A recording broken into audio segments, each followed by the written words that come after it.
আল্লাহ পাক জাল্লা শানুহু পবিত্র কালামে মাজিদের মধ্যে ইরশাদ করতেছে ইযা যুলজিলাতিল আরদু জিলজালাহা ইযা যখন যুলজিলাতিল আরদু জিলজালাহা আল্লাহ পাক রব্বুল আলামিন যে জমিনকে সৃষ্টি করেছেন সেই জমিন থেকে যখন ভূমিকম্প যখন বের হবে ভূমিকম্প যখন আসবে তখন আল্লাহ পাক রব্বুল আলামিন ওনার বান্দাদেরকে উদ্দেশ্য করে বলতেছে বান্দারে দুনিয়া জমিনের মধ্যে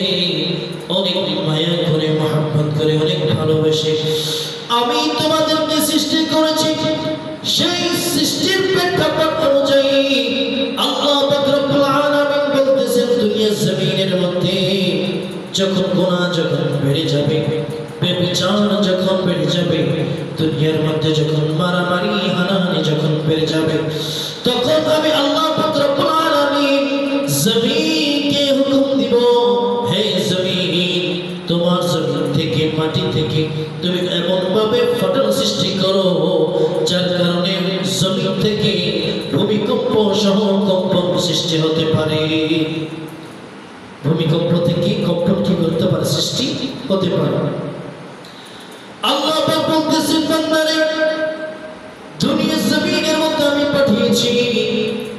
এই দুনিয়া জমিনের মধ্যে পাঠানোটা আমি আল্লাহ পাক রব্বুল আলামিনের পক্ষ থেকে তোমাদের জন্য বিশেষ একটা নিয়ামত বলো সুবহানাল্লাহ বিশেষ একটা নিয়ামত কেমন নিয়ামত আল্লাহ পাক বলতেছেন বান্দারে আমি যদি দুনিয়া জমিনের মধ্যে যদি চাইতাম তোমাকে গর্বের মধ্যে আমি চাইলে মৃত হিসেবে